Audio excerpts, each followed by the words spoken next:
Welcome back to A Pearl in Every Cowslip Seer. This is CLE Language Arts 800, Book 2, recorded live right here in our classroom. I hope you enjoy. Okay, Language Arts 8, Book 2, Lesson 8. Okay, do dependent or independent clauses stand alone? Independent. Independent can stand alone. And what is another word for a subordinate clause? Did we talk about subordinate clauses yesterday? No. Okay, subordinate. Do you think that's the guy in control or that's the guy under? Under. So dependent clauses, subordinate clauses.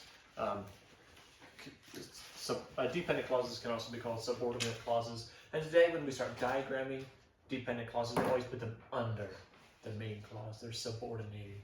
They're in submission. Stay where you belong. Okay, let's find a dependent clause, let's call it, in the first sentence. Benjamin Franklin was a man who had many great ideas. Who had many great ideas.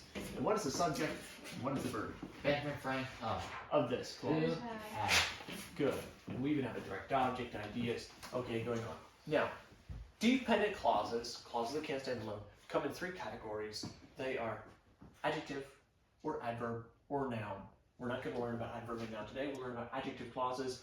And adjective clauses always begin with a relative pronoun.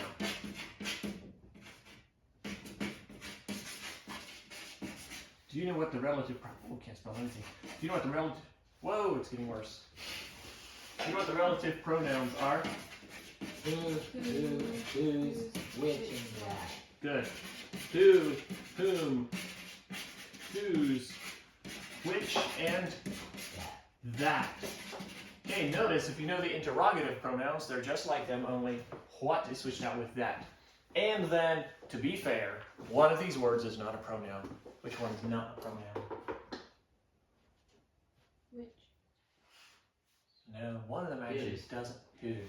So, to be fair, we can call this is a relative adjective, because it's not a pronoun. We can call it a relative adjective. In other grades, I'm sure, we learned it as a relative pronoun. Today, we're going to consider it. It functions just like the relative pronoun, so we'll put it in there. But just so that you're not growing up stupid, we're going to teach you that it's a relative adjective. It's saying whose, obviously, it's whose. Now, relative pronouns, adjective clauses, maybe I should put that somewhere.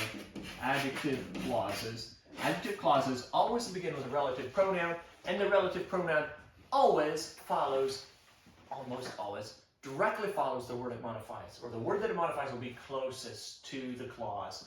What word is who referring to? Man. Man. So this is very simple. It always just refers directly back to the word it modifies. Now, another question. Since these are pronouns, pronouns can go anywhere. Nouns can be subjects, indirect objects, direct objects, objects with prepositions, appositives, predicate nominatives. So this word will fill any one of those jobs in the sentence. What is it in this clause? We already underlined it as a subject. Good. Let's find the adjective clause in the next sentence. That, Gary. Good, that Gary ordered.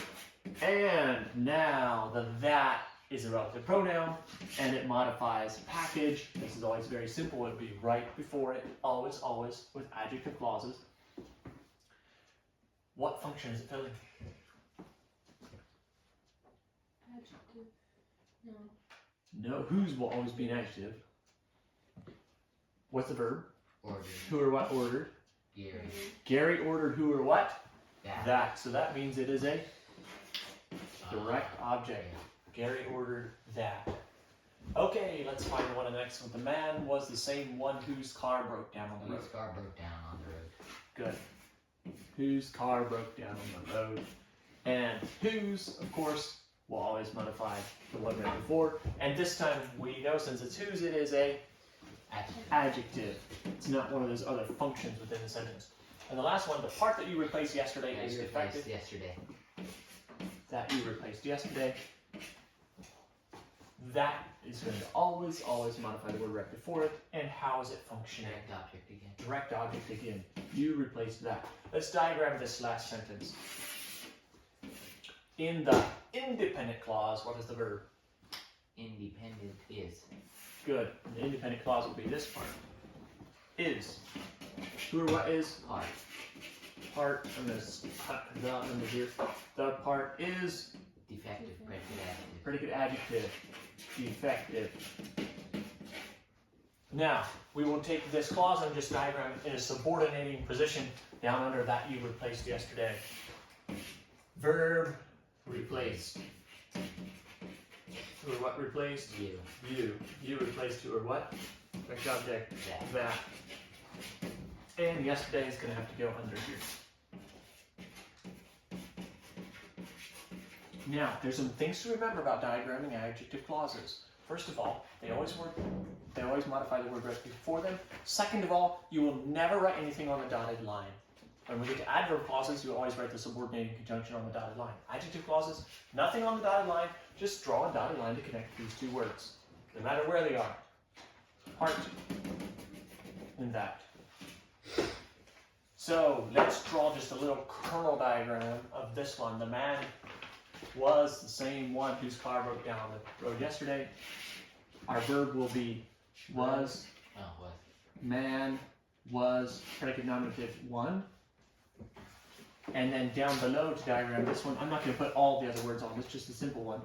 Down below we will have car, broke, and then the whose goes under car.